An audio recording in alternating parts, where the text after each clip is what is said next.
In Hamlet, Shakespeare's character Polonious gives this advice to his son Laertes. To thine own self be true, and it must follow as the night the day thou canst not then be false to any man.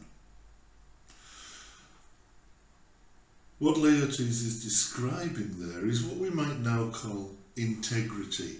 It's about honesty across the board in life so that everything matches everything else. That what we are and what we say and what we do in one aspect of our life doesn't contradict what we are, what we say and what we do in another. Everything is integrated. That's integrity. Of course, integrity has another meaning. It's to do with honesty. But actually, that's just another interpretation of the same thing.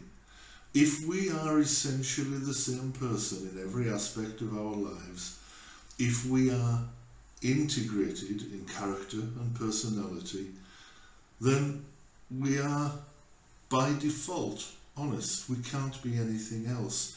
What you see is what you get, and everyone knows where they stand with us.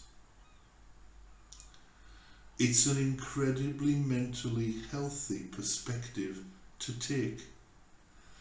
If we can be fully integrated, or as close to fully integrated as is humanly possible in this complicated society of ours, then we can work to improve our mental health in ways that the unintegrated, the disintegrated, can't even imagine. Now, I'm not suggesting that all mental illness is down to dishonesty. I know some incredibly honest people who also have significant mental disorders. That's not the take-home message here.